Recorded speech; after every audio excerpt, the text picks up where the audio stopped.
Motherbase, seu quartel-general de papos aleatórios da cultura pop.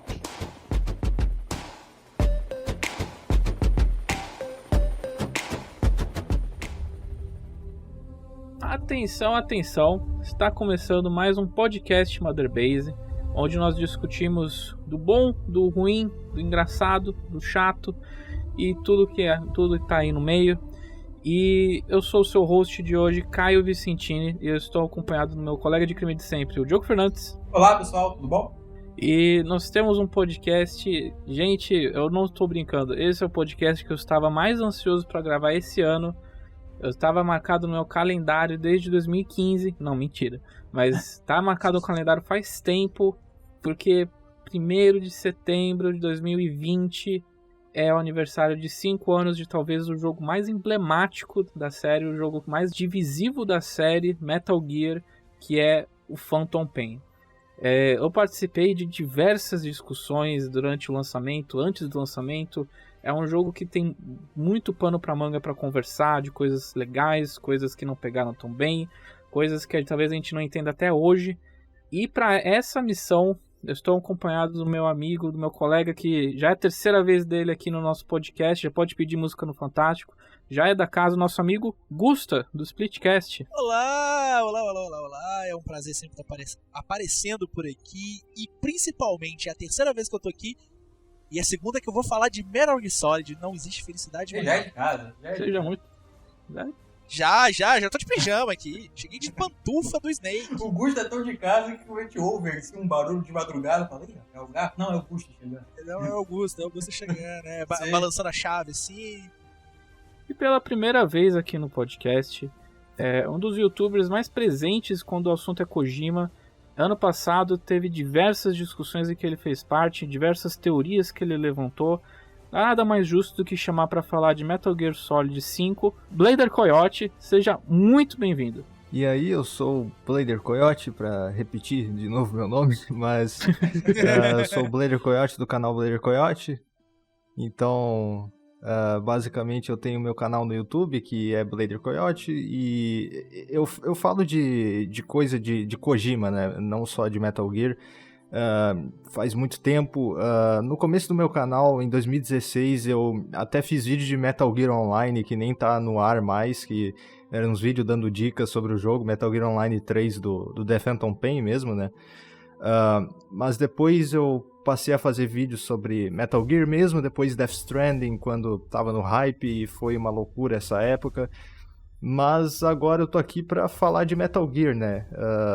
Eu gosto muito de falar de Metal Gear, então sempre tem alguma coisa útil pra falar, e agora que o Metal Gear Solid 5 tá fazendo 5 anos, 5, mas é um jogo bem importante, não só pra mim, eu acho que pra vocês também, mas a gente vai ver, né? Don't take too long getting used to your new self. Hang on. Isso aí. E, gente, eu tava conversando até com o Blader antes da gravação, e uma das coisas mais divertidas de um novo lançamento do Kojima, e eu imagino que o Blader deve saber muito bem, porque ele cobriu assim, de maneira exemplar a época do Death Stranding, mas todos os jogos do Kojima têm essa expectativa, tem todo esse clima de teoria, de comunidade, em que todo mundo senta pra conversar sobre, porque o Kojima, ele normalmente quem edita os trailers. Então ele quem dita o que é mostrado, as dicas que vai ter do que pode ser a história do jogo e tudo mais. E eu acho que a melhor época dessa comunidade de fãs do Kojima foi na época do Metal Gear Solid 5, né? Que saiu vários trailers assim que as pessoas lembram até hoje. Eu acho que aquele cara que fez a música Nuclear deve ter pessoas escutando no Spotify até hoje por causa do Metal Gear Solid 5. São trailers muito emblemáticos, né? Tem gente que acha que essa música ela é do jogo, mas é uma música que já existe tem muito tempo e tal. Porque conheceram por causa do Metal Gear. Sim, é Nuclear, aquela elegia do New Order também. E... Not Your Kind of People, do Garbage. Sim, eu até tava Muita esquecendo música. desse também. O Here's to You do Ennio Morricone, Descanse em Paz também. Nossa, E... eu lembro do trailer de Not Your Kind of People e eu fiquei escutando aquela música assim por dias e revendo aquele trailer, porque ele tem uns 7 minutos de trailer e eu ficava, caramba, cara. O hype já tava assim, lá na mente, já tinha tomado conta do meu ser. Eu parei até de tomar banho. E eu queria então aproveitar e perguntar pra vocês como é que foi esse período pré-Metal Gear Solid 5. Vocês acompanharam os trailers? Porque os anúncios começaram lá por volta de 2012, né? Com Ground Zeroes, que as pessoas achavam que ia ser o Metal Gear Solid 5 mesmo, mas com o tempo a gente descobriu que ele era só um prólogo e tudo mais. Como é que foi esse pré-Metal Gear Solid 5 pra vocês? Então, primeiro de tudo, teve aquela época lá que Metal Gear Solid 5 teoricamente não existia, né? Que existia aquele teaser lá misterioso que era só The Phantom Pain, que era... Como é que era o nome do estúdio? Era Moby Dick Studios, se não me engano. Que era um cara que anunciava esse jogo, que ele tinha a cara toda enfaixada, mostrava o jogo no hospital, assim, toda aquela cena do prólogo do The Phantom Pain mesmo, mas não diziam que era Metal Gear, sabe? Aí depois os fãs viram que no letreiro que aparecia no trailer dava pra encaixar Metal Gear Solid ali, aí acabaram descobrindo, só que daí depois revelaram mesmo que se tratava de Metal Gear Solid 5. E foi uma das coisas aí que o Kojima fez, uma das principais coisas que ele fez pra enganar o público, assim, dos projetos dele, que ele gosta de fazer isso. Metal Gear Solid 2 que eu diga, né? Nossa! Pois é, e nessa questão do trailer aí do Metal Gear Solid 5 foi um dos mais famosos por ser trailer, né? Uma coisa mais comunicável, não tá dentro do jogo, assim. É mais fácil de viralizar. E claro, depois isso se replicou no playable teaser do Silent Hills, né, que era um jogo disfarçado também. Ele gosta de fazer esse tipo de coisa. Mas foi legal, eu gosto desse tipo de coisa que ele faz pra revelar os jogos dele. Apesar de não ter tido depois com Death Stranding, foi bem direto, assim, ele só chegando naquele palco lá, apresentando o jogo, depois que ele saiu da Konami e tudo mais. Mas o que importa é o que aconteceu antes. Mas, então, antes do Metal Gear Solid 5 lançar, eu já tinha jogado Metal Gear Solid 3 quando eu tinha mais ou menos uns 8 anos. Eu gostei muito do jogo, mas eu nunca me investi na série, eu nunca me aprofundei na série. Mas aí eu passei a me interessar de novo por Metal Gear, e dessa vez de forma definitiva, quando lançou o Rising. O Rising, muita gente torce o nariz pro Rising, ou muita gente justamente gosta só dele.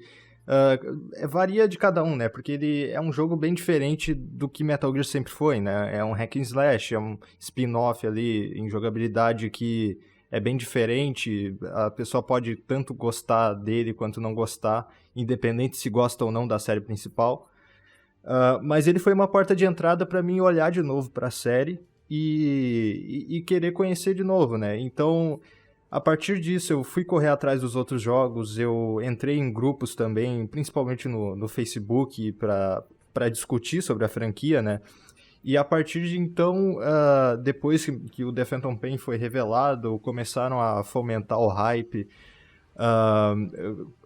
O Kojima começou a lançar tanta, como que a gente fala, tanta isca pra gente morder ali, e na verdade não era nada. Um monte de coisa para os fãs discutirem mesmo, e nossa, foi uma época assim que eu conheci muitos amigos assim. Provavelmente, se eu não tivesse conhecido os amigos que eu conheci nessa época, eu não estaria aqui, sabe? Eu não teria feito o conteúdo que eu faço hoje em dia, eu não teria conhecido as pessoas que eu conheci anos depois, mesmo assim, porque é sempre assim, né? A gente se lança em alguma comunidade, só que Metal Gear foi especial porque o engajamento era muito forte em prol do jogo, sabe? Da gente querer descobrir o que tá acontecendo no jogo, o que vai acontecer. foi muito forte. Então, eu acho que vocês também têm história sobre isso.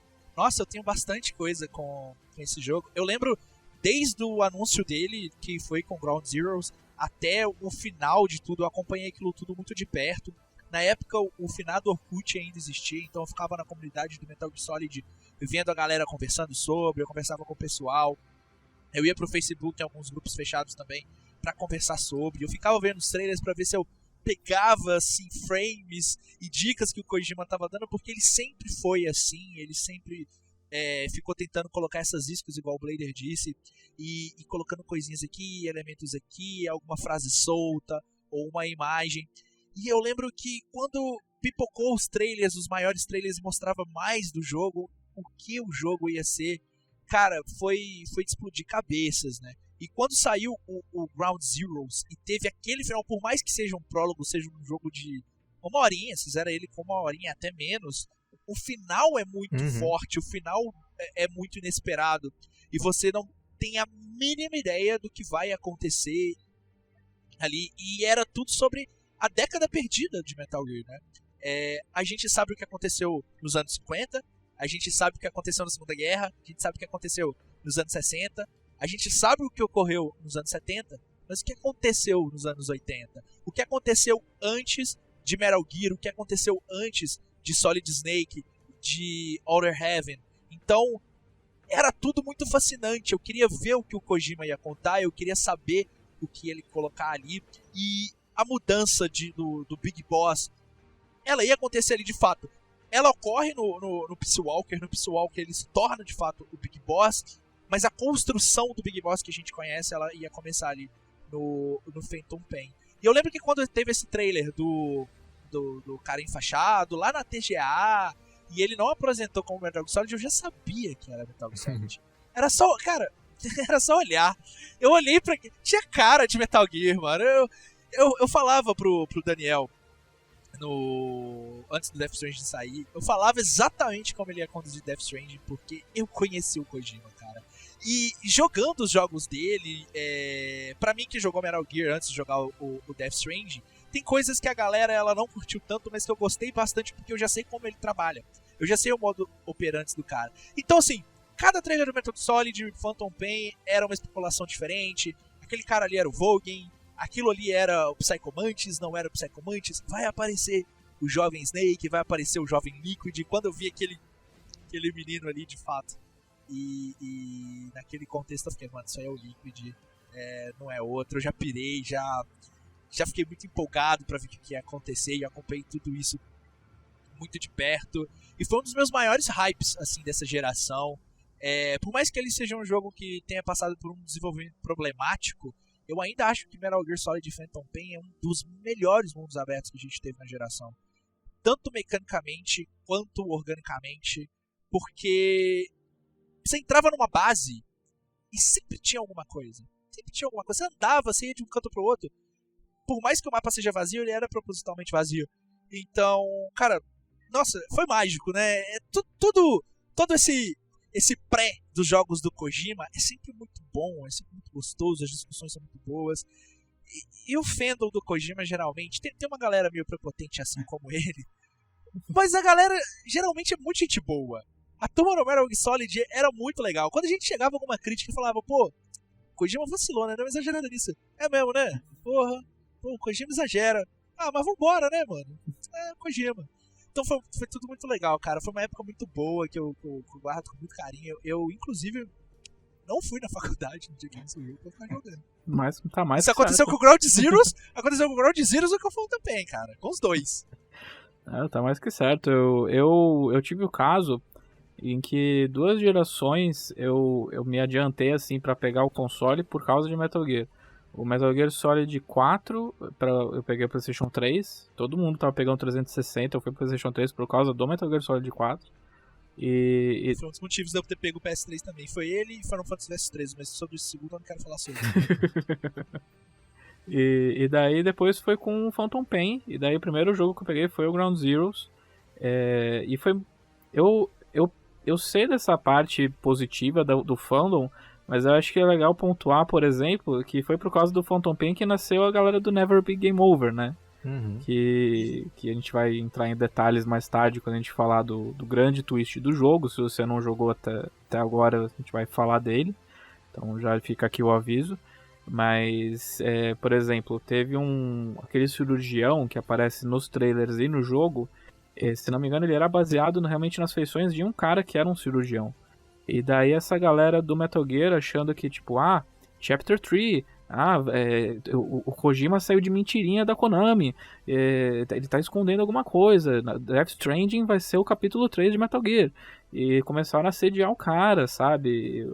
Eu vi um pouquinho do lado mais negativo da fandom. Mas eu também entro no coro junto com vocês de que a comunidade, no seu melhor momento, era algo incomparável, assim. Eu acho que, talvez, com Resident Evil 5, na época dos trailers que a Jill morreu, que as pessoas falavam que a Jill morreu e tudo mais, mas com Phantom Pain é um negócio muito especial porque dava pano pra manga pra discutir, sabe? Porque nada que o Kojima mostrava era o que realmente estava acontecendo. E era muito legal porque era um gap se fechando, né? Os trailers mostravam... Os três prometiam que era o gap que estava sendo fechado, que era a timeline do Big Boss finalmente se encontrando com a timeline do Solid Snake. E isso se intensificou ainda mais com a presença do Liquid. E daí tinha o trailer que, posso estar enganado, mas eu tenho 99% de certeza que é o trailer que toca Elegia, que aparece 2 Liquids no helicóptero. E daí o pessoal começou a ter um aneurisma, porque eles achavam que o Solid também ia aparecer no jogo. Não foi exatamente assim. Aliás, muitas coisas dos trailers não foi como a gente estava prevendo. Mas, sabe, foi... Acho que o NGP teve várias matérias destrinchando o trailer do Metal Gear. Acho que a Jéssica fez algumas matérias assim. Então era um ambiente muito produtivo para discussões. Eu acho que com a saída do Kojima, da Konami e tudo mais, eu fico muito triste que talvez isso não aconteça novamente. O Death Stranding teve um pouquinho disso, mas não era tão intenso como o Metal Gear, porque o Metal Gear é uma série já antiga, né? Que já tem o sua fanbase. E foi fenomenal, assim. Assim, eu assumo que eu sou o orelha aqui do programa de hoje e não acompanhei o lançamento, né, os trailers e tudo mais do Phantom Pain. Mas eu tenho uma dúvida aqui que eu queria tirar com vocês. Essas dicas e a comunidade em volta assim, dessas iscas, né, que o Kojima ia jogando, aconteceu, além do problema, né, de desenvolvimento que teve, enfim, a gente não pode falar mais lá pra frente, mas teve alguma isca dessas aí que simplesmente ficou no ar, não rolou nada, ou teve alguma que ficou extremamente importante no decorrer dos meses? Eu dou a palavra para os palestrantes. É uma dúvida que eu tenho, porque eu sei que Kojima joga tanta isca e tanta coisa, informação e tal, e todo mundo fica maluco querendo descobrir. Foi esse caso aí do nome, né, do The Phantom Pain, botou ali Metal Gear e tal. E eu queria saber, eu queria ter participado de uma coisa dessas, sabe? Deve ter sido excelente. E eu queria saber se teve alguma coisa nesse sentido de uma isca dessas não ter entrado dentro do jogo, ou então algo desse tipo. Teve coisa. Teve coisa. Porque tem trailer que tem cena que não foi pro jogo exatamente. final. E essas cenas geraram muitas discussões. Inclusive, tem uma cena do Snake numa vila queimada ali que não entrou. E isso vem muito também de que aquilo, por exemplo, poderia fazer parte do capítulo 3 que nunca aconteceu. Que não deu tempo de desenvolver e que acharam os arquivos do capítulo 3 dentro da versão de PC e algumas coisas. Tem um vídeo, inclusive, inacabado do que seria o capítulo 3. Então, sim, teve coisas que ele jogou nos trailers, que ele deu algumas iscas, que elas acabaram não indo pro jogo final justamente por esses problemas. É porque eu sei, né, do twist que tem lá no final do jogo, eu queria saber se tem mais alguma coisa que, sei lá, explique isso, sabe? Porque eu tenho algumas dúvidas do início do The Phantom Pain. Nem sei se a gente já começa falando sobre elas, mas deixa eu tentar pontuar aqui. Logo no início, quando, né, eu joguei o The Ground Zeroes, e depois que o Big Boss, ele acorda lá do coma dele, tem um médico, né, eu acho que foi esse que o Caio falou, de cirurgião, conversa com ele e fala que ele vai ter que ser uma outra pessoa dali pra frente, e você muda o rosto dele, como se você estivesse montando um personagem pra você. né? E só que quando começa o jogo, você volta com o mesmo rosto. Eu não sei se isso... Eu não entendi isso, sabe? Isso é uma questão mais da... É uma questão mais da narrativa, sabe? Porque... Isso vai se explicando. Porque o jogo, ele tem a questão da... O Big Boss, assim, ele se torna... O personagem que a pessoa customiza é, na verdade, o médico que se atirou na frente das chamas e dos estilhaços para salvar o Big Boss. Ele acaba sobrevivendo e daí ele é transformado num fantasma pro Big Boss. Ele é transformado num segundo Big Boss. Só que é o seguinte, isso serve mais ou menos como... essa questão de customizar o personagem e depois ele aparecer como o Snake mesmo, ele tá aparecendo como Snake, mas é ele assim mesmo, tá? Só que pensa no inverso, sabe? Como se a gente tivesse customizado, mas pra virar o Big Boss. Só que a gente customizou pra nós, só que na verdade esse personagem que virou o Big Boss era nós. Mas daí depois... Caralho, eu me enrolei todo. Não, eu entendi. Na verdade, você não estava customizando um rosto para você ser diferente. O rosto que você estava customizando era o seu rosto mesmo. Atual. Quando você... Só que daí depois tu virou o Big Boss, entende? O teu rosto virou o rosto do Big Boss, porque tu virou o fantasma dele. Porque tem a questão deles transformaram o pensamento do jogador, como se fosse... Tem um conceito do 1984, que é do George Orwell, que é duplo pensamento, que é a questão da pessoa acreditar em duas verdades ao mesmo tempo. O personagem acredita que ele é o Big Boss, só que também existe a parte que é dele, só que ele aceita esse fardo de ser o Big Boss, mesmo ele sabendo que ele não é, entende? Sim. Que é um conceito que também é introduzido pelo... esse conceito é citado com todas as letras pelo Ocelot. É parte da narrativa mesmo. Mas a gente tá se adiantando, a gente já foi pra estratosfera. Vamos só voltar um pouquinho, porque o Phantom Pain ele não é o único jogo que vamos discutir hoje. Ele vai ser o principal, mas a gente vai comentar um pouquinho do prólogo dele. Porque na época do lançamento, a primeira coisa que foi anunciada, na época do anúncio, na verdade, foi o Ground Zeroes. E conforme saiu o anúncio lá do Phantom Pain, todo mundo descobriu que era um Metal Gear Solid 5 e tudo mais, o pessoal ficou com um ponto de interrogação, porque são 2 Metal Gear Solid 5, e daí foi revelado que o Ground Zeroes seria um prólogo. Ele iria estabelecer o terreno do que seria o Phantom Pain posteriormente. E o que é o Ground Zeroes? Ele é muita gente fala de maneira maldosa que é uma demo paga em que você assume o papel do Big Boss e tudo mais, e você tem que resgatar o Chico, que se você ouviu o nosso podcast do Peace Walker, você sabe quem é. Ele é aquela criança que estava envolvida na Guerra Civil do Nicarágua e tudo mais. Ele foi atrás da Paz, que havia sido derrotada no final do Peace Walker, que foi revelado que ela era uma agente dupla trabalhando para Cypher.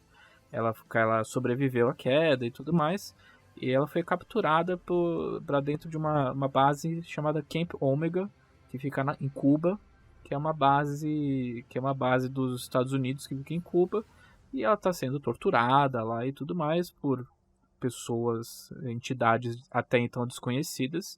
E o Chico, por ter sentimentos por ela e tudo mais, vai atrás dela para resgatar ela. Só que ele é um moleque de 14 anos, ele se fode, ele é capturado também.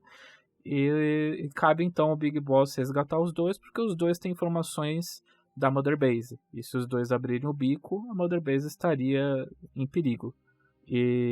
Mas em questão de mecânica, o jogo ele é muito diferente do que... Não muito diferente, mas a filosofia dele se distancia do que a gente viu da série. Ele é mais mundo aberto, ele tem várias opções, vários locais para que você possa visitar, vários tipos de abordagem que você pode fazer. Não que os outros Metal Gears não tivessem, mas esse parece que o foco é muito maior. É um playground de stealth para você. E como é que foi para vocês essa experiência, esse primeiro contato com essas mecânicas de mundo aberto durante o Ground Zeroes e até mesmo no Phantom Pain? Vou começar com o Blader. Eu gostei bastante de como foi implementado tanto no Ground Zeroes quanto do The Phantom Pain. Assim, eu teria que rejogar, né, pra tirar uma conclusão maior, mas eu gostei da forma como o mundo foi construído, porque não exatamente pela estrutura do mundo, mas como as coisas são reativas no mundo do The Phantom Pain especificamente.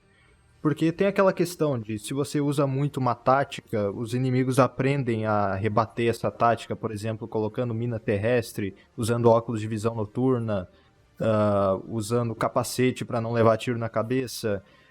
Isso eu acho muito interessante, eu acho que isso foi o ponto que fez o mundo aberto do The Phantom Pain ser interessante. Mas o ponto do mundo aberto do Ground Zeroes é que ele é um tanto diferente do modelo do mundo do The Phantom Pain. O The Phantom Pain é propriamente um mundo aberto grande, né?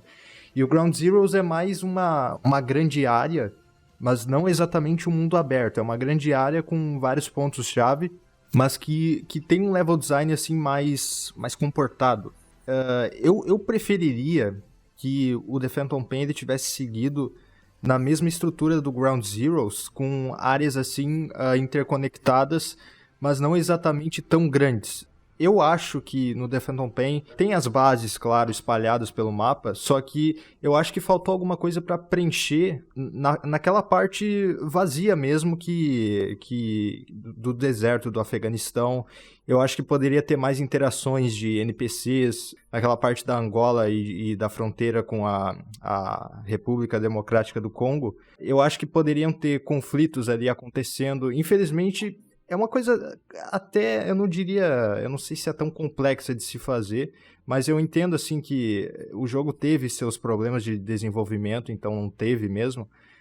Mas do jeito que foi concedido, eu preferiria que o jogo na totalidade fosse semelhante ao Ground Zeroes. Eu acabei gostando da forma que foi, é só uma questão de eu achar como poderia ser melhor, sabe? Mas eu não acho ruim propriamente. E o senhor, Augusto? Cara, o Metal Gear Solid, eu costumo dizer que tanto ele quanto o Zelda foram duas franquias que conseguiram manter o seu DNA mesmo mudando uma estrutura de mundo aberto.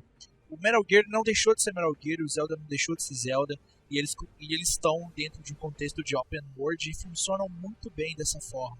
Outros jogos passaram por uma transformação para open world e não deu tanto certo, mas esses dois conseguiram fazer isso.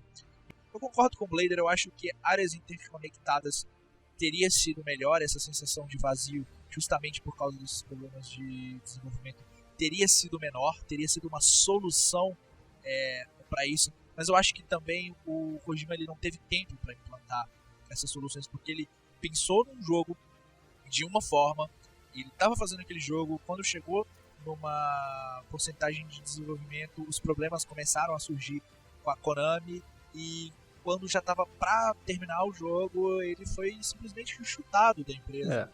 E outras pessoas que tiveram que terminar. Então, sem esse rumo, sem o cara que dava a direção, ali as coisas ficam um pouco complicadas. Então, eles provavelmente fizeram arroz com feijão para não destruir o jogo, para não matar com o jogo. Eu acho que eles tomaram a decisão certa. É uma pena que esses problemas tenham atrapalhado o Metal Gear Solid 5, porque se ele tivesse sido feito do jeito que o Kojima tinha pensado que queria, talvez ele teria sido o jogo da geração. Eu falo isso com propriedade. E eu sei que, como no papel de um fã do Kojima, isso pode parecer um pouco fanboy demais, mas o que ele queria para Metal Gear Solid 5 era algo que eu sei que ele ia conseguir entregar se ele tivesse tempo e dinheiro para fazer isso, coisa que infelizmente não aconteceu. Mas eu gosto muito desse playground, eu gosto muito de como eu pude fazer aquelas missões.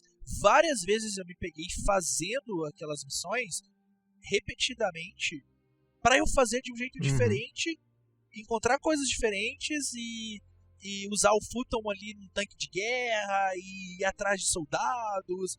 E era muito divertido, eu não enjoava, e às vezes eu queria fazer aquela missão só no braço, sem usar arma, e todas as vezes foi muito divertido. Eu tenho registrados na minha Steam, pelo menos 700 horas esse jogo. Mas claro, conta o Metal Gear Online que eu tenho 100, mas porque eu joguei muito com os amigos, mas o principal eu tenho 600, né? É o que conta. Talvez você tenha gostado um pouco do jogo. Assim. Mas você gosta de Metal Gear, Blader? Mas eu concordo com vocês dois, e eu queria, na verdade, acrescentar que, pensando agora, é engraçado pensar que o Phantom Pain e o Death Stranding, paralelamente, lidam com o mundo aberto de maneiras muito diferentes. Na maneira como eu enxergo. Eu enxergo o Phantom Pain como o A e o B são as melhores partes assim do mundo aberto. É você chegar na base, é você se organizar, é você posicionar a Quiet, é você pegar o Walker Gear. É quando você chega no objetivo que o jogo acontece. Enquanto no Death Stranding é justamente o contrário. É o caminho do A até o B onde o jogo acontece. Porque quando você chega no objetivo, é sempre a mesma coisa. Você coloca uma caixinha, você entrega para um holograma que fala a mesma coisa sempre para você, e daí você ganha um item de volta e você continua o caminho. É muito engraçado que parece que o Death Stranding, em questão de mundo aberto, é o anti-Phantom Pain. Ele se preocupa muito com o caminho, enquanto o Phantom Pain se preocupa com o objetivo final. Eu gostei muito do mundo aberto do Metal Gear, principalmente no Ground Zeroes. Eu concordo muito com o que o Blader disse, justamente por sentir que às vezes tinha um pouquinho de marasmo assim, de chegar no ponto A até o B. Mas eu também concordo com o Gusta de que o mundo aberto do Phantom Pain ele é muito rico em algumas coisas. E é muito frustrante porque muitas desses detalhes, de umas coisas que o próprio Blader falou de focar naqueles mini conflitos dentro das áreas, na República do Congo e tudo mais, ele é mostrado de maneira muito implícita, que você talvez perca se você não prestar atenção. Tem alguns diálogos que os soldados falam entre eles sobre os conflitos entre as PMCs, a presença da Cypher. Você já tem sinais dos parasitas chegando muito antes deles realmente aparecerem no jogo, que é entre diálogos de soldados. Isso é um negócio muito incrível, assim. E é coisas que você só consegue ver se você, por exemplo, tiver o tradutor de linguagem tal. E a gente pode entrar em mais detalhes depois, mas um dos temas principais desse jogo é a corrente de retaliações, esses desentendimentos, esses conflitos entre nações, entre grupos. E esse desentendimento também vem através da linguística. E linguística tem um papel muito importante nesse jogo. Seja por causa dos parasitas, né? Que a gente também vai falar daqui a pouco. Como também que você só pode entender a história se você tiver esse componente linguístico dentro da sua Mother Base.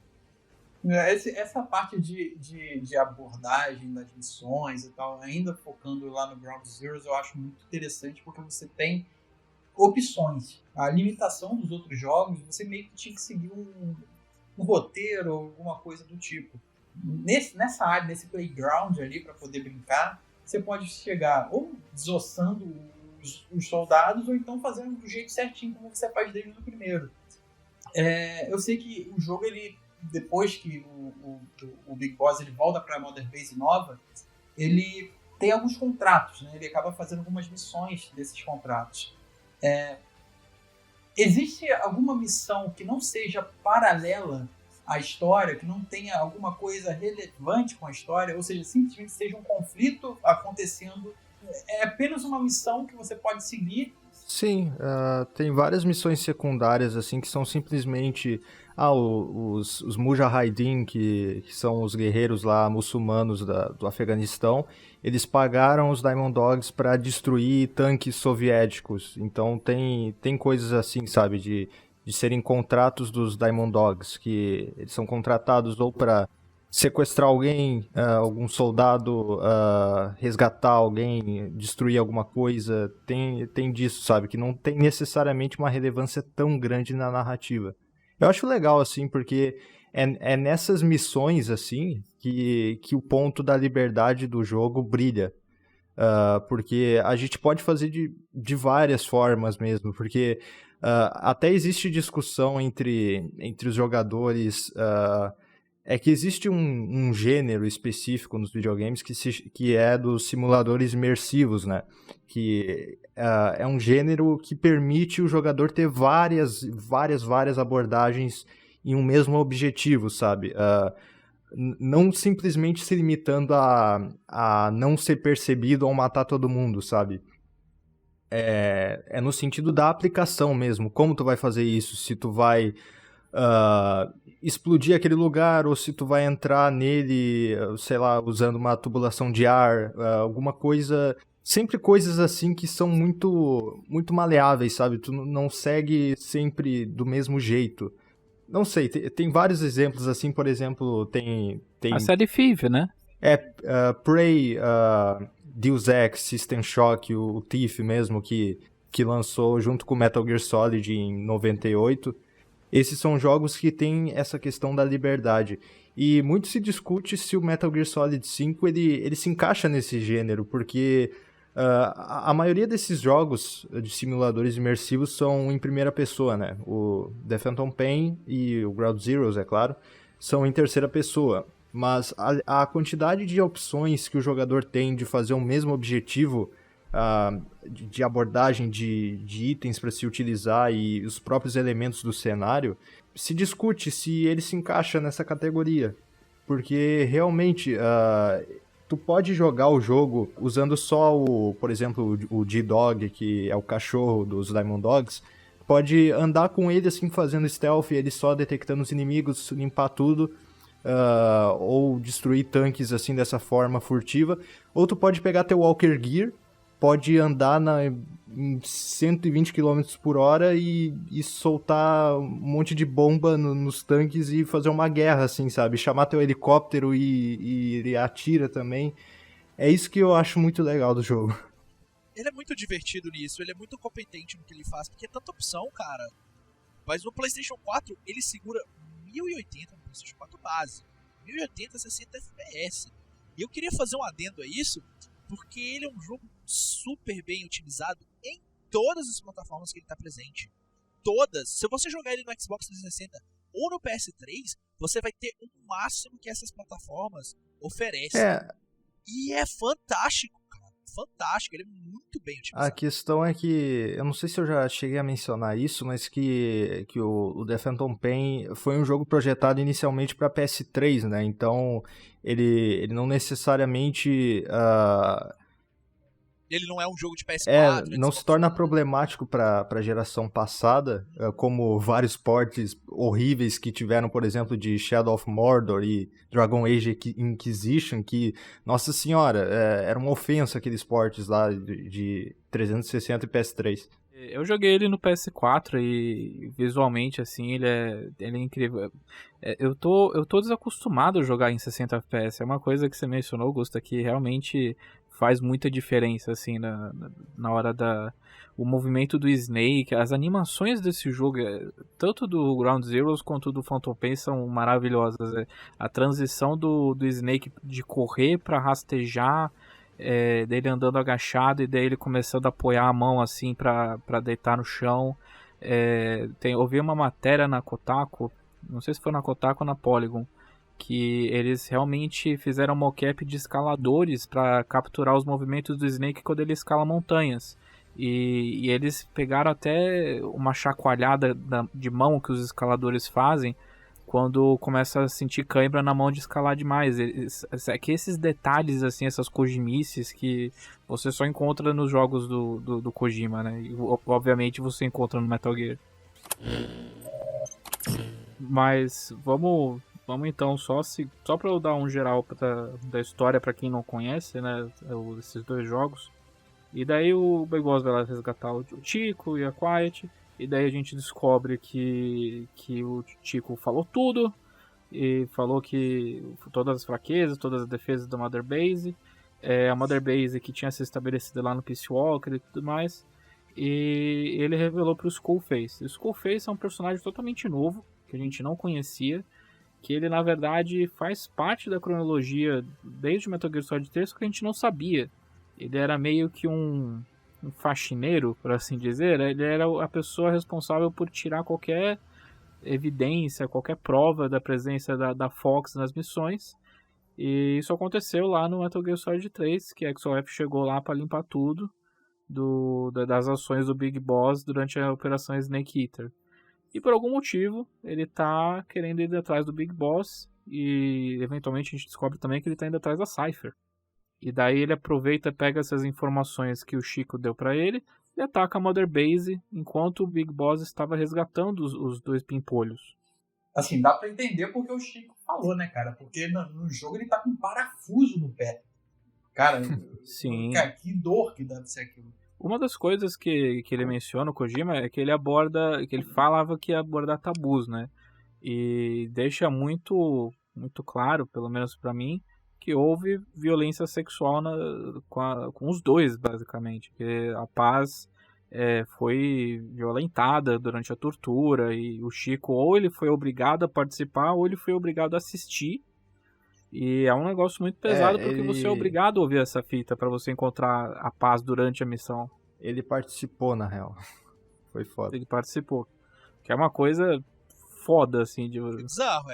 Sim. É bizarro. O Phantom Pain é um jogo que aborda coisas muito pesadas, assuntos muito, muito pesados. Logo no Ground Zeroes a gente tem uma amostra disso. Mas ele resgata ambos. E quando ele tá voltando lá pra Mother Base, missão cumprida, né? Tudo bem. Tem um médico naquele helicóptero lá que tem uma voz muito parecida com o Big Boss, mas a gente vai ignorar.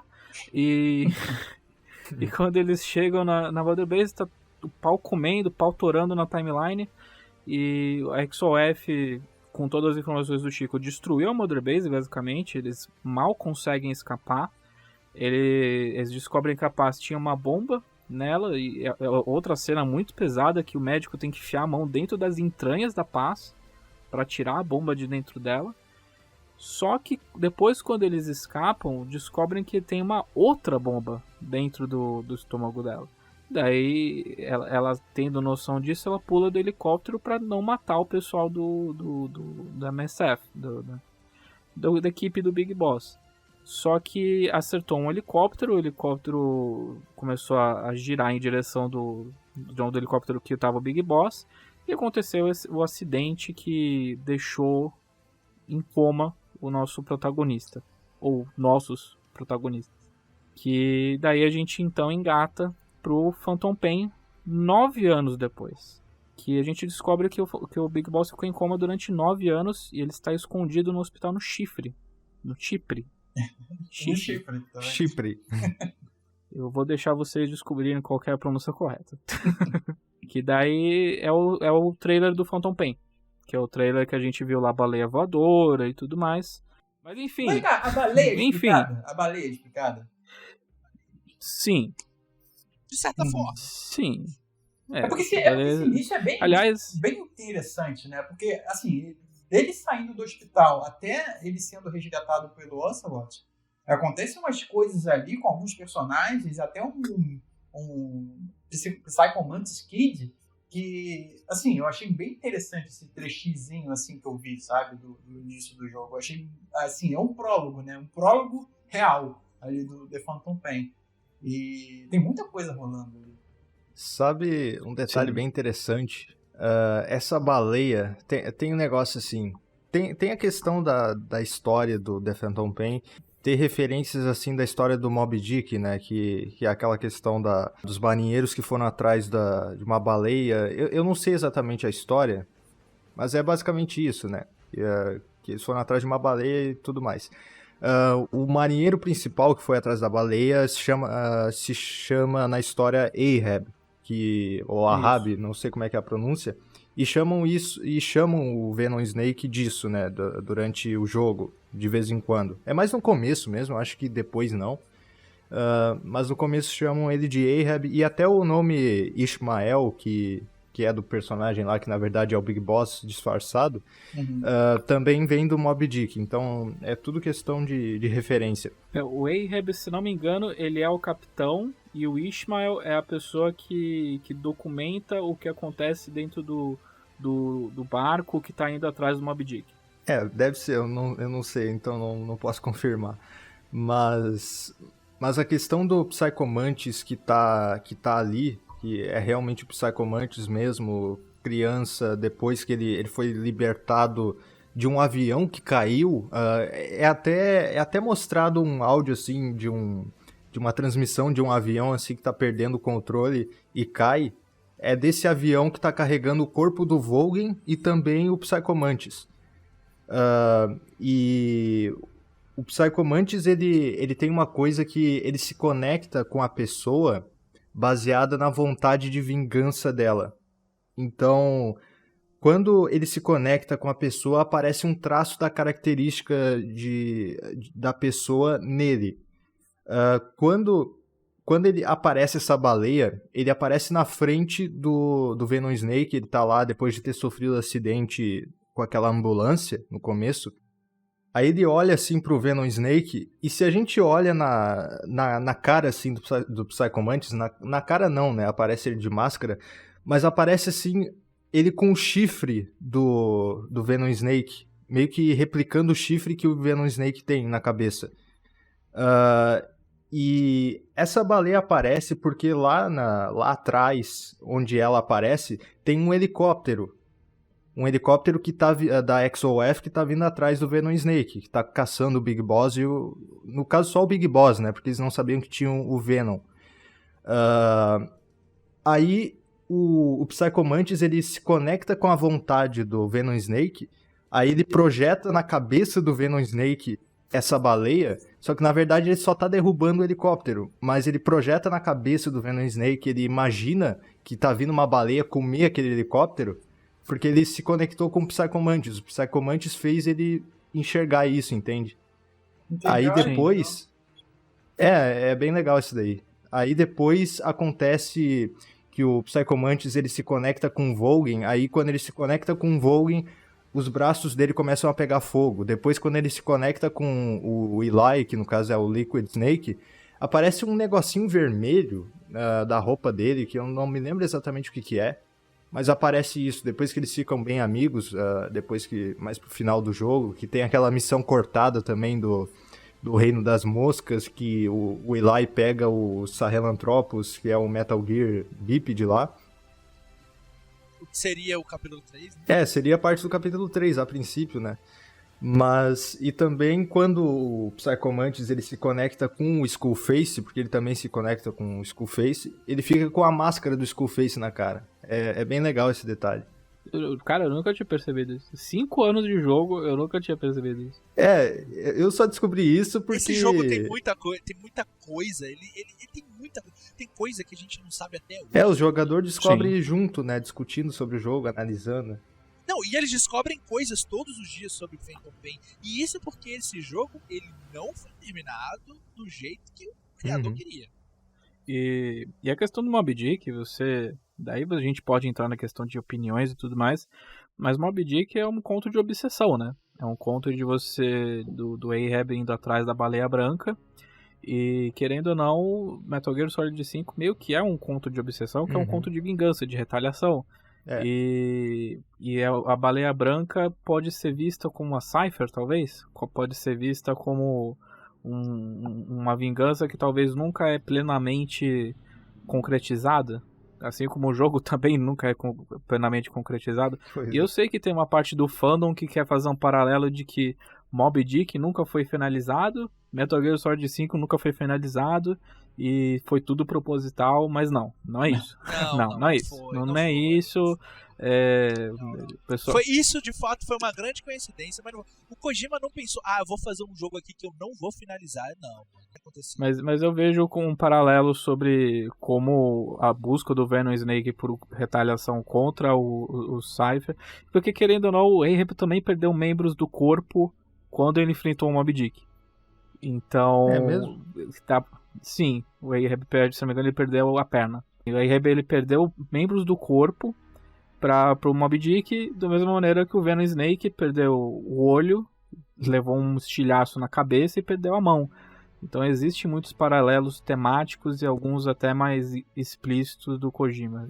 De interessante, novo, né? Que o The Phantom Pain, ele é cheio disso, né? Porque Eu sei que eu conheço mais porque eu já li o livro, o 1984, é cheio de referência, cheio de conceito que vem lá do livro. Mas no Moby Dick eu sei que tem, mas eu não conheço tanto porque eu nunca vi, nunca li essa obra. O Kojima é cheio disso. Eu acho que o Blader pode falar até melhor, porque tem vários paralelos de outras mídias. O Kojima adora fazer essa merda de ficar comparando, de ficar fazendo paralelos. E tem muito de 1984. Tanto que, nesse time jump que tem entre o Ground Zeroes e o Phantom Pain, o jogo acaba se passando em 1984. Aí eu acho que o Kojima já pensou previamente. Sim. Não tem nada a ver de ter. Não terminei o jogo, pode mentir. Não, nada a Mas ver. aí é uma coisa que eu acho que o Kojima já pensou previamente. Eu não li direito assim o 1984, nunca cheguei a acabar. Então você poderia até falar um pouquinho melhor de quais são esses elementos que tem do livro novo, Phantom Pain? Putz, tem muita coisa, sabe? É muita coisa mesmo. Tem a questão do duplo pensamento, que é a ideia de acreditar em duas verdades ao mesmo tempo, só que é uma coisa consciente, mas ao mesmo tempo é paradoxal. É que é uma coisa, é um conceito decadente, sabe? Que o George Orwell ele coloca, que ele prevê que isso aconteceria na sociedade, e acontece, sabe? Porque tem tanta coisa que a gente acredita que é verdade, só que ao mesmo tempo a gente nega de alguma forma, e o ser humano tem muito disso, o ser humano moderno, no caso. E tem outras referências, assim, na questão de... por exemplo, a sala que o Ocelot usa para torturar outras pessoas que eles capturam para extrair informações, o número dela é sala 101. E no livro, a sala de um dos personagens que é antagonista é sala 101, que ele usa para descobrir se os personagens estão tramando contra o governo na história do livro. E tem outras coisas também. O Big Boss is Watching, o que tem o pôster espalhado isso pela daí Mother também. Base. Esse conceito do grande irmão que infelizmente foi incorporado para um programa medíocre de televisão que contradiz totalmente a ideia do livro, mas enfim. E também, querendo ou não, todo o contexto dos Patriots, todo o plano, o grande plano do Zero de controlar toda a informação, de manter tudo sob controle, manter tudo sobre vigilância, é um pouquinho do Big Brother, de você vigiar tudo, né? O sistema que os Patriots criaram. Que também é um pouquinho mencionado. Na verdade, a influência do 1984 está no próprio Metal Gear Solid 2 também, então não é propriamente do 5 isso, mas o 5, como se passa em 1984, daí eles colocam mais, né? Nesse contexto, assim, o Kojima quis meio que bater temporalmente ali e trazer esses conceitos do livro centralmente para o jogo e não no subtexto, assim, tá bem escancarado que é baseado no livro em certas coisas. E como a gente estava falando que o tema de vingança e tudo mais, o mote principal do Phantom Pain é você reconstruir a Mother Base que ficava na América Central, agora vai lá para o próximo do Oriente Médio, entre o Afeganistão e entre a África, porque você vai ficar transitando entre um e outro. E você é resgatado desse hospital que a gente estava mencionando no início do jogo pelo Ocelot. O Ocelot que volta, né? A última aparição dele, se não me engano, foi no Portable Ops. Acho que não era nem canon a participação dele. Feio. Aquele cabelo horroroso. Na real, é uma discussão bem quente mesmo, mas o Portable Ops, assim, eu falo que é canon, mas se a pessoa fala que não é, tudo bem, eu não vou brigar, mas é canon porque tem coisa do MGS4 que meio que confirma, mas não vamos entrar nessa discussão porque é fogo. Porque é uma discussão muito longa, mas até o próprio Metal Gear Solid 5, pra mim, ele confirma o Portable Ops como canon, porque tem personagens ali que você imaginava que eles iam aparecer no Metal Gear Solid 5 para validar a existência dele como Frank Yeager, Mas eles nem aparecem, então faz muito mais sentido eles não aparecerem do que, no caso dele, né? O Gray Fox não aparecer do que aparecer. E a gente sabe por que ele não apareceu. Por que ele não tava ali. Pra onde que ele foi, sabe? E a questão do Gray Fox é complicada, porque antes do jogo lançar, eu acho que a principal teoria era que o Venom Snake seria o Gray Fox, né? Uhum. Era muito forte essa teoria, mas aí no fim foi que o Venom Snake... É que assim, tinha traços assim que davam indícios de que o Venom Snake não seria o Big Boss. Aí os fãs fizeram esse tipo de teoria. E no fim acabou sendo essa história de ser o jogador e tal. Mas foi legal como aconteceu, mas acabou que não acabou mexendo nisso. Foi meio que um baque, assim. As pessoas que não estavam teorizando assim, foi um baque essa revelação. E na verdade tinha uma pessoa que acertou acho que 90% do que realmente aconteceu. Tinha um vídeo, acho que 2014, o início de 2015, que a pessoa falava, ó, o médico é o personagem que vai virar o Venom Snake, a gente tá jogando com o médico, não com o Big Boss. E daí eu lembro da época que a pessoa falava, não, cara, você é um imbecil, não é isso. E daí Kojima nunca faria um negócio absurdo desse. Kojima nunca faria uma demo dentro de um navio com Solid Snake pra depois substituir ele por um personagem de cabelo longo andrógeno. Ele nunca faria isso. E daí, né, foi o que foi. Aconteceu, né? Fazer o quê? Eu lembro que teve muita resistência de várias pessoas na época sobre isso, mas parece que as pessoas elas foram entendendo um pouco mais do conceito, da proposta, da narrativa do jogo também, e a própria proposta do personagem dentro da narrativa, e começaram a aceitar melhor isso. Eu lembro que eu fui uma das poucas pessoas do meu convívio que gostava de Metal Gear e tinha gostado disso logo de cara, mas depois a galera foi pensando... Quando a gente zera o jogo, a gente tá com muitas emoções acerca dele, principalmente algo que você espera muito. Uhum. Então fica aqueles mixed feelings, ou se você gosta muito, ou se você não gosta tanto, mas depois você acaba pensando sobre aquela experiência, você vai chegando a conclusões que na hora da emoção você não tem, você não chega, você não percebe. E depois eu vi a galera curtindo mais o que foi proposto, e eu gosto muito disso, eu gosto muito daquele baque, eu gosto muito daquela revelação. Pra mim é top 3 momentos, uou! Mas vou falar que isso gera algumas outras perguntas assim para quem tá de fora. Por exemplo, o Big Boss real, que estava ajudando o médico a fugir daquele hospital, ele em algum momento ele some, né? Ele estava num acidente lá da ambulância e ele some. A partir daquele momento, tem uma informação para onde foi o Big Boss, o real? Sim, tem. Então, porque... Pode falar.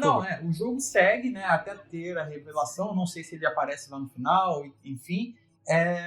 Quando encerra o The Phantom Pain, ocorre alguma coisa para que não vou chamar de falso, mas o Venom, né, o Venom ele segue um caminho diferente, porque quem é o vilão depois lá no MSX, sabe?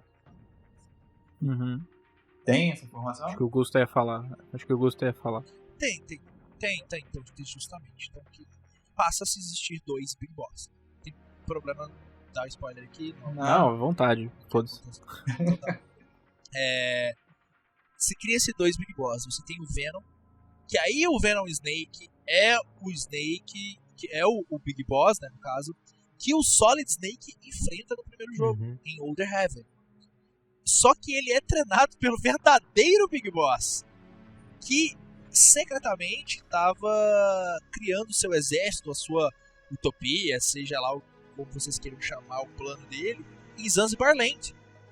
Ele foi para uma nação onde ele se fingiu completamente de morto ali, nesse primeiro momento, e ele foi lá e começou a trazer seguidores, o Big Boss, e então ali na África, ali em Zanzibar Land, ele estava criando o que ele desejava. E nisso ele acaba voltando pra Fox e ele treina o próprio Solid Snake em pessoa. E ele acredita que ele matou o mentor dele no final do primeiro Metal Gear, em Older Heaven. Mas não era o Olha Venom aí. Snake. Porque ali o Kazuhira Miller, ele se sente completamente traído também. Quem não se sentiria, né? Ele se sente traído, então ele resolve fazer do ideal, do que ele idealizou no Big Boss, no Venom. E o Venom decide acreditar que ele é o Big Boss. Então, ele passa a agir como tal. Então ali os Diamond Dogs, ali a Mother Base, ela vai virando Older Heaven, a base que o Solid Snake infiltrou e que o próprio Grey Fox, amando do verdadeiro Big Boss, foi mandado também, né? Aí você tem esses dois ali e você tem esse conflito. É legal, bem legal, Quem cara. não gostou porque tá, sei lá, tava imaginando alguma outra coisa. Se sentiu traído também por não estar jogando com um verdadeiro Big Boss. Eu tenho um amigo que não gostou porque ele gostava muito do Big Boss e ele se sentiu traído porque ele não estava jogando com o Big Boss e na opinião dele, ele não se sente tão fodão. Aquele estilhaço na testa do cara seria uma forma de explicar também o fato dele simplesmente acreditar numa coisa que não é mais a vida dele. Ou não. Esse estilhaço ali, ele diz que ele tem algumas alucinações, não diz? Sim. Cara, tem a cena final do Phantom Pain, ela é incrível, cara. Ela é incrível, porque você repete a primeira missão, só que em uma perspectiva um pouco diferente. E eu fiquei um pouco confuso quando eu fiz da primeira vez. Eu falei, o que tem aqui? Quando eu vi o que era de fato, eu tive aquele sorriso de canto de boca, aquele sorriso safado que você pensa, eu sei o que você fez aqui. E ali vai se revelando o que acontece. É uma cena muito boa, eu gosto muito daquela cena, cara. Ali você entende um pouco melhor o que tá acontecendo. É justamente aos 48 do segundo tempo. Eu sou uma das pessoas que não gostaram de início. Eu sou uma das pessoas que foi muito crítica porque eu me deixei levar pela emoção dos trailers. Os trailers, eles pintavam muito a ideia de que esse ia ser o momento que o Big Boss ia virar o vilão. Esse era o momento que... Tanto que tem um trailer que ele erroneamente deixa implícito que o Big Boss mata crianças. E que as crianças tentando dar o diamante pra ele, como se, tipo, tentando comprar a saída de uma jaula que eles estavam. E daí a cena seguinte é o Big Boss descarregando uma metralhadora do que aparentemente eram as crianças, mas não foi nada disso. Mas a ideia era que esse ia ser a conexão final entre a era do Big Boss com a era do Solid Snake. Que tipo, ia mostrar como que o Big Boss se tornou um vilão dissimulado e tudo mais. Mas não foi do jeito que eu pensava. Não foi desse jeito, porque eu não tava nem vendo quem era o Big Boss. Tipo, eu não tava jogando com ele. Mas passando-se os anos assim, passou toda essa emoção, você enxerga que o que foi prometido foi cumprido.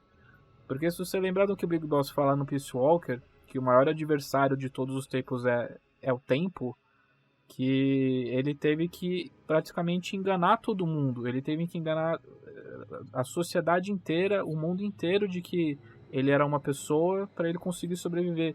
Para ele poder sobreviver aos tempos implacáveis, sabe? Ele teve que criar abre aspas, um clone. Teve que criar um sósia dele para que ele pudesse continuar os seus esquemas. Isso é uma coisa que um vilão faz. Isso é uma coisa que uma pessoa imoral faria. Não que ele não tenha seus princípios, mas ele é moralmente flexível ao ponto de, por exemplo, enganar um dos seus melhores amigos, que é o Cass, pra ele cumprir os seus próprios objetivos. Ele foi muito cuzão. E é por isso que é complicado você falar que ele não se torna um vilão, porque ele tem atitudes vilanescas, mas é o tipo de vilão que eu gosto, sabe? Não é o vilão do eu sou o vilão. É o cara mais que você entende os motivos, né? O melhor vilão é esse. É um cara que te faz questionar. Sim. Eu sempre entendi tantos motivos, todos os vilões do Metal Gear, tirando o Skullface, porque ele é meio porra louca. Eu até hoje não entendo qual que é o plano final dele. Por favor, me expliquem. Esse podcast é pra vocês me explicarem. Mas eu entendo os objetivos de todos os vilões. Porque se você parar pra pensar, no final do Metal Gear Solid 4, ele explica muito bem isso. Todos os vilões de Metal Gear, eles só estavam tentando se libertar de um sistema opressor. Todos eles queriam se libertar da opressão dos Patriots, do controle de informação, do controle de tudo. Só que eles faziam da maneira mais tempestuosa, da maneira mais... que não era em prol da humanidade. Era egoísta porque eles só queriam se libertar. Eles falavam que iam libertar a humanidade, mas só queriam se libertar. Não importava se a humanidade fosse destruída no decorrer de tudo isso, contanto que eles conseguissem sua própria liberdade. E É o caso do Liquid. é o caso do Liquid, é o caso do Liquid Ocelot, e sabe, e dá pra você entender. São vilões que você entende o motivo. Você fala, você é um cuzão, mas eu te entendo. Você é um filho da puta, mas eu te entendo. Eu queria então entrar um pouquinho no que talvez não tenha agradado muito, que eu acho que é a questão dos personagens além do Big Boss, além do Venom Snake. Eu acho que o Kojima se focou tanto nessa questão dos conceitos, de tudo que a gente está falando aqui até agora, que eu acho que... Posso estar enganado, por favor, discordem de mim se for o caso, mas eu sinto que ele desvirtuou alguns dos personagens do jogo. Eu sinto que o Kaz... Eu consigo entender o Kaz ter se tornado tão ranzinza por causa de tudo que aconteceu, mas ele se tornou uma pessoa insuportável no Metal Gear Solid 5. Ele é sempre estoico, ele é sempre triste, ele é sempre, sabe, uma figura... Ele não é o Master Miller que a gente conheceu. Exatamente, ele não é o Master Miller que a gente conhece. E o Ocelot também, eu sinto que ele tem... A gente sabe da importância dele dentro da história, e a gente sabe que ele, no final das contas, ele agiu como Ocelot, né, por causa daquele duplo pensar, né? Mas durante o jogo ele é muito utilitário, sabe? Ele não é um personagem, ele parece uma pessoa que você aperta L1 e daí o Troy Baker fala no seu ouvidinho o que você tem que fazer, sabe? Eu não enxergo ele como personagem no Phantom Pain, eu enxergo ele mais como aquele NPC que te fala o que você tem que fazer, sabe? Ele tem os seus momentos no jogo, ele tem bons momentos, Uhum. ele tem uma finalidade bem definida. Sim, Mas eu acho que faltou carisma nisso, sabe? sim. Eu acho que ele tava muito no automático. Ele não é o Ocelot de outrora, ele não é o Ocelot do 3, ele não é o Ocelot do primeiro, nem o próprio Liquid Ocelot. Falta... Eu acho que ele não é tão caricato quanto ele deveria ser. E esse foi o problema. Ele tava ali pra Sim. servir o Big Boss, não pra fazer outra coisa que não fosse contribuir. Eu entendo muito que é da missão, né? É da missão dele, mas mesmo assim, Uhum. eu acho que... Eu não senti que ele... Eu senti um pouco de potencial desperdiçado. O Troy Baker também, né, porra? Você Sim, tem o Troy Baker e você não aproveita as suas chances, sabe? E também vale o gancho, porque esse acho que é o Metal Gear com menos cutscenes. Posso estar enganado, mas eu sei que tem cutscenes muito boas, tem cutscenes excelentes, assim. Várias delas envolvem a Quiet, que é aquela dela sendo capturada, ela fugindo, tipo, é excelente, que ela dá um chute no saco do cara, o saco do cara explode. Mas muitas dessas cutscenes viraram fitas, né? Sim, e isso é uma coisa frustrante. Tem uns momentos muito divertidos com o Kaz. Tudo se fica em fita, sabe? Tem coisas muito ricas, informações muito ricas que se perdem pela maneira que elas são cortadas. Uma conversa que você pode perder, uma fita que você não ouve. Eu acho isso meio frustrante do jogo. Essa é uma das coisas que eu sinto que é um potencial desperdiçado. E você, senhor Blader Coyote? Você tem alguma... Quais são suas reclamações em relação à história? Se você tem alguma reclamação? Sobre as fitas, uma coisa assim, tem pontos da história que realmente o encontro do Zero, os encontros do Zero, no caso, com os personagens que só é liberado depois que fizeram o jogo mesmo, eu acho que deveria ter cutscene, velho, porque tava todo mundo esperando pra ver o Zero nessa época, sabe? Em cutscene, e infelizmente só foi por fita. Tinha diálogo dele no trailer, sabe?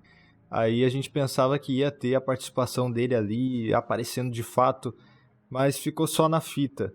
Tem algumas coisas assim que eu acho que deveria ter ficado em fita mesmo, tipo explicações dos parasitas e coisas mais complexas, sabe? Eu acho que isso aí foi legal ter ficado em fita, que inclusive eu acho que era uma coisa que eu acho que o Death Stranding deveria ter feito, de alguns conceitos assim do jogo, por exemplo, científicos, claro, ficcionais do jogo, da lore mesmo, deixar em algum log assim de áudio, ou uma fita mesmo que seja, um arquivo de áudio, para explicar e não necessariamente afetar na narrativa central ali.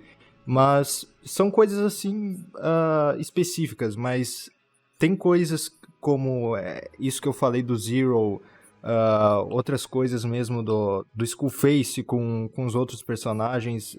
Deveria ter sido cutscene, eu também acho que deveria ter sido, porque iria enriquecer mais a narrativa do jogo, a história do jogo, porque, querendo ou não, assim, as fitas, apesar delas serem obrigatórias em certo ponto para prosseguir, elas são uma coisa secundária, querendo ou não. Sim, com certeza. E daí eu queria então já pedir pra vocês me ajudarem.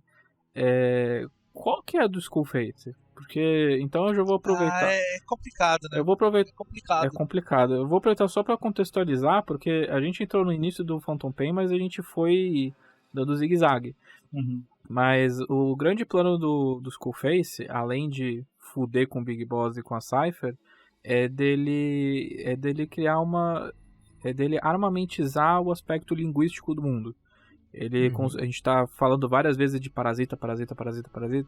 Ele conseguiu, junto com o Cold Talker, criar um parasita que ele consegue ter uma capacidade destrutiva das pessoas que falam uma língua específica. Você pode ensinar esse parasita a destruir os órgãos, todo o interior da pessoa, se você ensinar uma língua específica. E você descobre isso ao longo do jogo, seja por conversas de soldados, uma cutscene em que você vai a um laboratório que ele está criando esses parasitas, e que daí ele vai criar um parasita para inglês.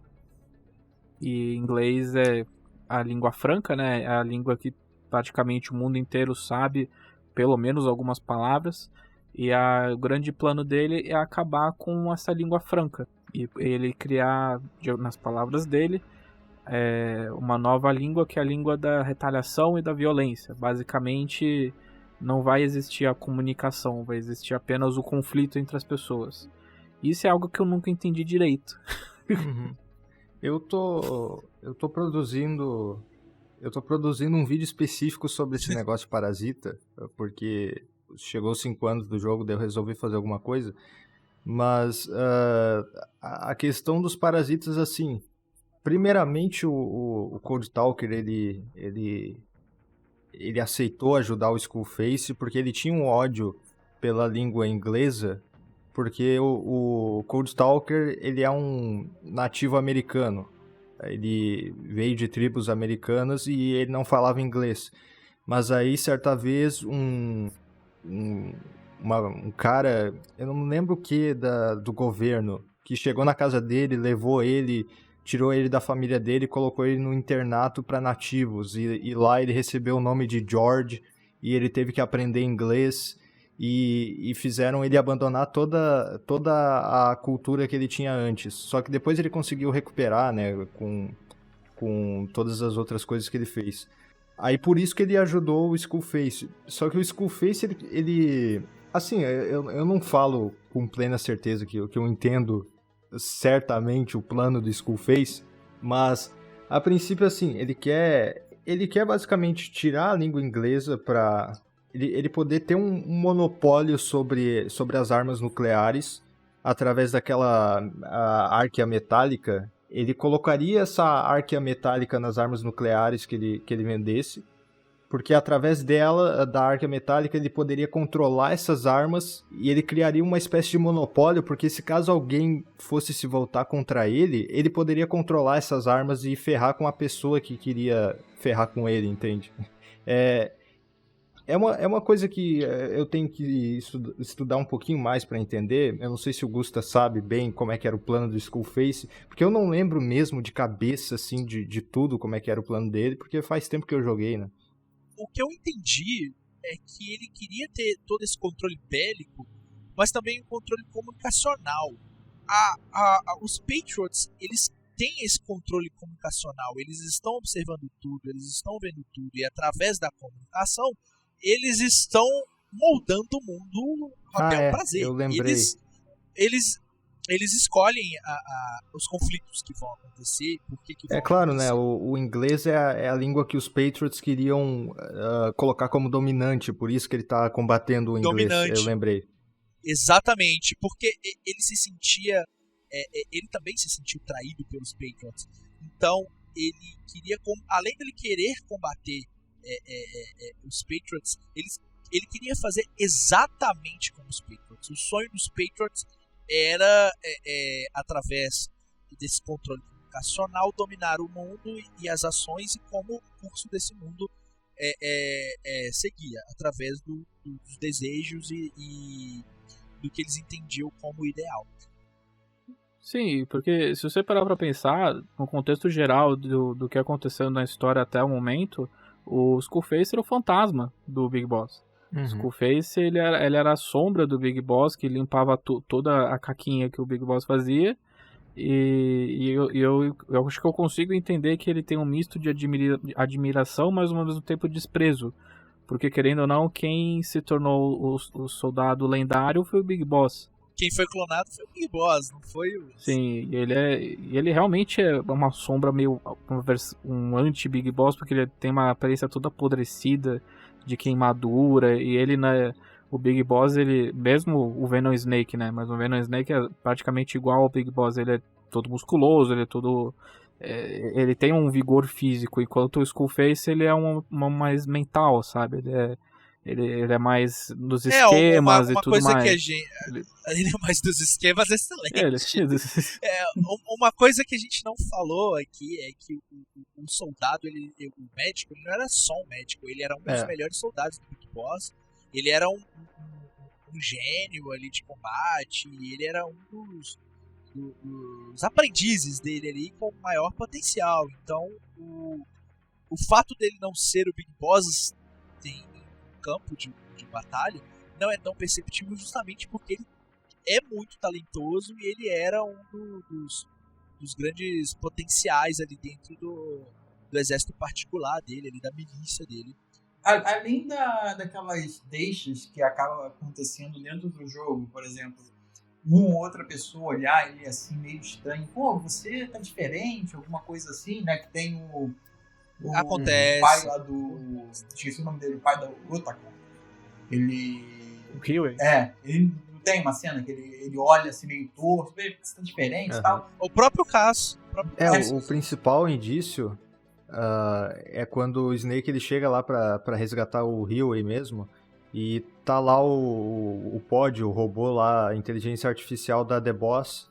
Aí ela olha pra ele e pergunta: Jack? Não é você, sabe? Daí tá na nossa cara ali ela dizendo que não é, mas a gente nem percebe muito bem. Até pode perceber, eu não percebi na época porque, sei lá, eu era pequeno e foda-se. A gente tava imerso no jogo também. Não dá pra dizer também que simplesmente foi um susto. Nossa, ninguém tava esperando um plot twist totalmente, não. Tava dentro do jogo ali, tava de certa forma, tava dando a entender isso, né? E tinha outra coisa também, quando o Big Boss ele fuma aquele charuto do Cold Talker, ele dá uma tossida como se ele nunca tivesse fumado nada. Porque ele usa um cigarro eletrônico. O cigarro, né? que ele fuma é eletrônico, né? Não é de verdade.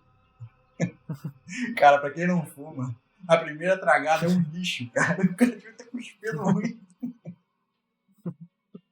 Mas tem outra coisa que indica que o Venom Snake não é o Big Boss, que é muito mais explícito, que é o exame de DNA com Liquid. Que você fica muito confuso, porque eles resgatam ele, eles começam a ter uma suspeita de que ele era parte do Les Elephants Terribles, que é o projeto de clonagem lá do Big Boss. Desculpa se eu estraguei o francês. E daí, quando eles fazem o exame, deu negativo. E daí você fica... Tá, meu primeiro pensamento foi, esse não é o Liquid. Nunca me passou na cabeça que esse não era o Big Boss. E daí, quando você começa a ver tudo em retrospectiva, faz muito sentido. Ele tava te dando essas dicas o tempo todo. Que esse não é o Big Boss. Mas, assim, a Quiet também ela aparece ali depois já no The Phantom Pain. E ela é um personagem, assim, curioso, porque na própria abertura do jogo, é esse que eu fiquei com a dúvida depois. Aquela mulher que tenta assassinar você, né? Você lá no início do jogo. Ela me lembra muito a Quiet. Ela é a Quiet, já que a gente tá largando spoiler aqui à vontade? Então, é a Quiet, só que ela é a Quiet antes de ser a Quiet. Ela... não sei se você chegou a ver, mas durante esse confronto no hospital, a Quiet ela tentou matar o Venom Snake, né? Mas o Big Boss impede e em um certo momento desse embate, ele joga um produto químico na Quiet que ela pega fogo. Sim. E ela se joga da janela. E a impressão que você tem é que, né? Adeus Quiet, nunca ouvi falar. Já foi. Mas ela volta, ela passa por um tratamento, se não me engano, acho que dos próprios parasitas do Cold Talker, que confere a ela poderes. Assim, ela tem realmente os poderes, assim, ela consegue ficar invisível e tudo mais. E daí um contraponto para essas novas habilidades é que ela precisa... Cara, é muito bizarro esse negócio do Kojima. Mas ela precisa se alimentar pela pele. Ela precisa se alimentar pela pele e precisa respirar pela pele. E essa é a justificativa que o Kojima quer muito que a gente acredite do porquê que ela anda de biquíni por aí. Porque é foda, porque a roupa da Quiet no hospital era legal. Eu gostava. Se ela usasse essa roupa o jogo inteiro, era uma roupa meio paramilitar, assim, Black Ops, lembrava um pouquinho a Sniper Wolf. Tem uma cutscene na chuva que... Ai, meu Deus. Eu já vi essa cutscene mudando O Kojima... É muito bom. Mudando as skins é muito boa. O Kojima, assim, eu adoro ele, mas tem umas manias dele que... Ai, cara, ele tem 57 anos de idade, ele tem mais 16. É isso que fode, sabe? Porque eu gosto da relação dos dois. Eu gosto desse chove não molha, sem trocadilho por causa dessa cutscene. Mas essas Kojimices dele, essas Kojimices do mal dele, que, por exemplo, a Quiet fica olhando pra você e você consegue ver o decote. E daí, dentro do helicóptero, ela fica, sei lá, em posições sugestivas que você pode dar zoom pra ver a bunda dela.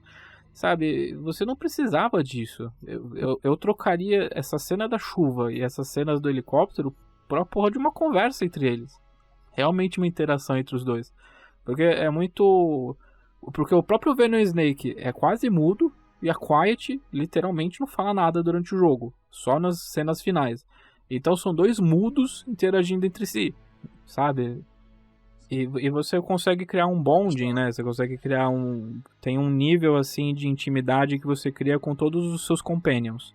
E quanto maior esse nível de intimidade com a Quiet, mais sugestivas são as posições que ela fica com você.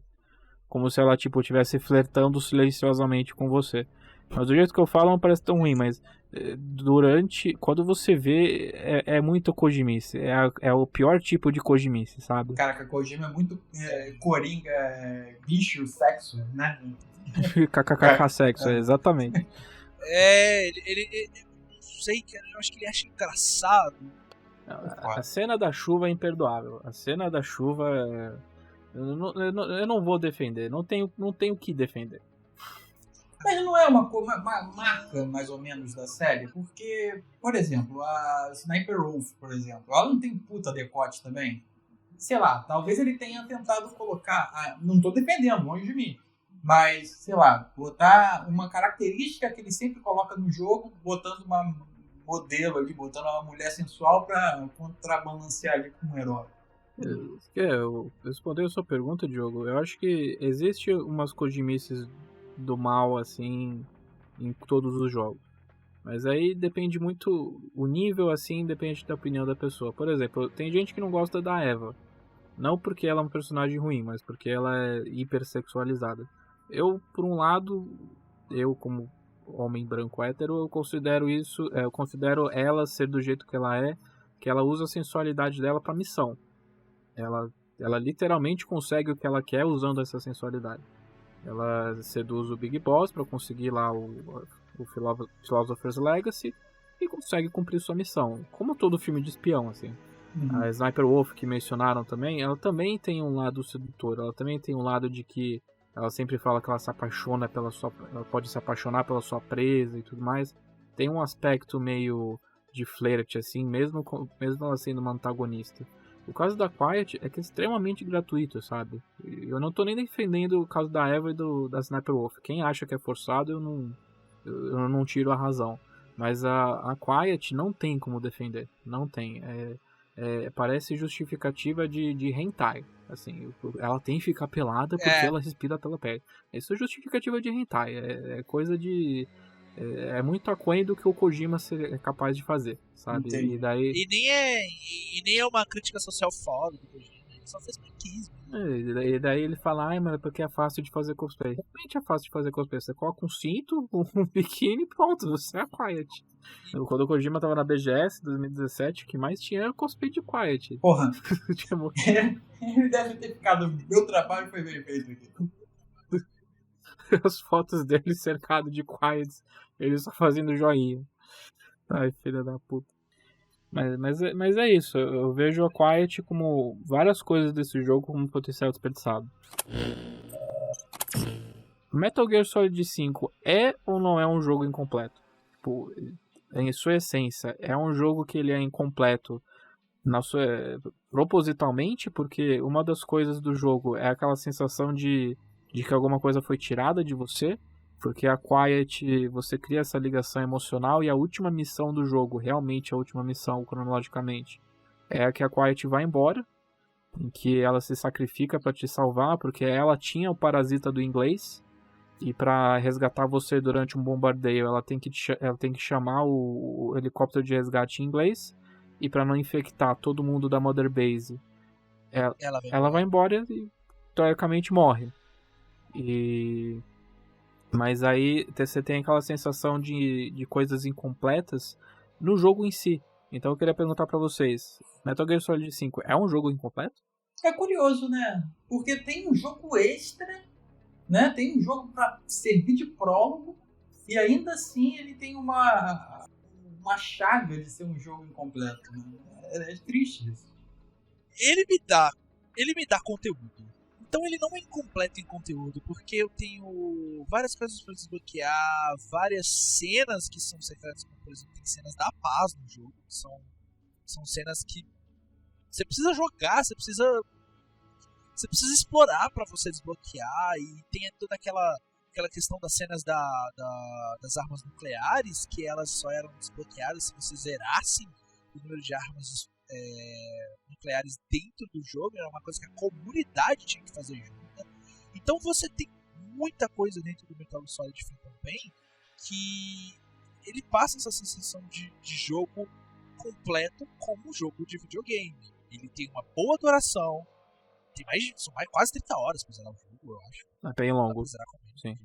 É bem longo, ele ainda é bem longo. Muita missão, muita coisa para desbloquear, muita coisa para se fazer, uma Mother Base imensa para que você possa upar como objetivo secundário. Então eu não considero ele como um jogo completo em termos de conteúdo, mas em termos de narrativa, ele perdeu potencial. Ele é incompleto. A gente sabe que ele é incompleto nesse sentido. A gente sabe que o Kojima queria mais pra esse jogo. A gente sabe que ele queria colocar mais coisas ali. Então sim, de certa forma, ele é incompleto, mas de forma alguma, eu diria que uma pessoa que está investindo o tempo dela no Phantom Pain está investindo o tempo dela num jogo que não vai dar retorno pra ela. Ele vai dar retorno. Olha, eu concordo praticamente com tudo, mas eu acompanhei recentemente pessoas da comunidade de Metal Gear E também aparecia entrevistas assim, porque a Konami é uma empresa muito fechada, é foda. Então, muito raramente você tem pessoas falando sobre os projetos que eles estão envolvidos e tudo mais. Principalmente pessoas que estavam envolvidas com o Kojima, porque o Kojima virou persona não grata dentro da empresa. Mas tinha entrevistas de, por exemplo, produtores do Metal Gear Solid 5 em que eles falavam que não, o Metal Gear Solid 5 foi terminado do jeito que ele deveria ser. Em que coisas que foram cortadas são coisas que, por exemplo, você termina um jogo e você descobre que tinham coisas extras ali que eles não inseriram, que faz parte de qualquer jogo. Só que eu acho que a temática do jogo em que dessa dor fantasma, dessa temática de alguma coisa que é tirada de você e você sente que está faltando, eu acho que isso potencializou essa narrativa entre as pessoas de que o jogo tá incompleto, de que a Konami foi a malvada da história. E eu não tiro a razão de que realmente a Konami foi filha da puta no processo, porque a Konami estava passando por um processo de trocar de chefia, trocando foco para coisas de produções mais mobile, mais baratas, que dão mais lucro, e não esses jogos gigantescos do Kojima que demoram 5 ou 6 anos para serem feitos. Mas eu acho que as pessoas se apaixonam demais pela ideia de que o Kojima nunca erra. Eu acho que Phantom Pain foi feito para você se sentir incompleto. Eu acho que tudo que a gente conversou aqui de falar sobre dores fantasmas, de coisas que são tiradas muito precocemente, querendo ou não, o vilão do jogo morre na metade do jogo. Eu acho que essas coisas são propositais do Kojima.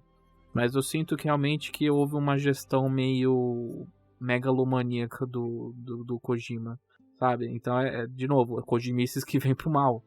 E eu acho que Metal Gear Solid 5 foi o jogo mais prejudicado por essa megalomania dele. Mas eu não acho que é um jogo incompleto.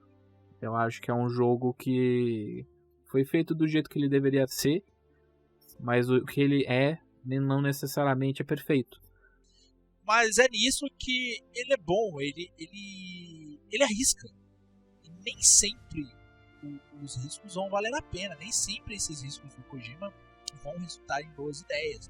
Mas o fato dele arriscar essas ideias e não tentar sair da zona de conforto dele é que fazem os jogos dele serem o que são. Então, nesse processo, o Kojima ele é um criador, ele é um artista, ele vai errar, cara, artistas erram. Mas eu tô feliz com o Phantom Pain. Pra mim, por mais que tenha sido uma despedida um pouco melancólica, agridoce. Eu queria mais dela. Agridoce, eu queria mais dela, mas ainda é um jogo muito bom, um jogo que eu tive bons momentos e coloco facilmente entre um dos melhores da geração até, então ele tem muito mais qualidade do que defeitos. Sim, acho que o mundo tem mais a ganhar com o Phantom Pain do que sem Phantom Pain. Ah, porra, com certeza. E é um jogo que influenciou muito o que veio depois também. Sim, tipo o Survive. Não, Que desgraça. Mas é isso, gente. É muito bom falar de Metal Gear e eu tava realmente ansioso pra falar de Phantom Pain já faz um bom tempo. Mas, Sr. Blader, por favor, fala aí pra galera um pouquinho do seu trampo, vende aí o seu peixe pro pessoal que ouve o nosso podcast.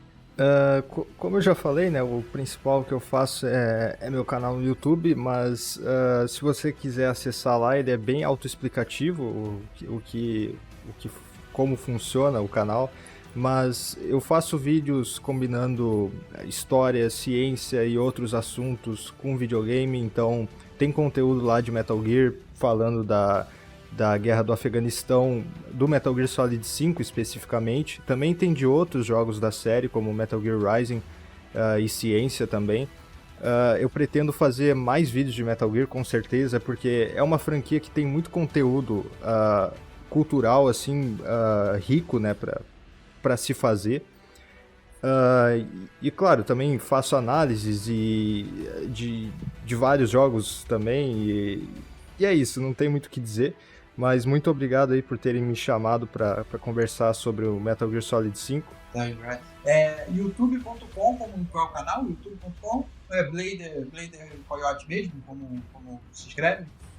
É Blader Coyote, só que o Coyote é com K, Y e 2T. É bem peculiar o nome.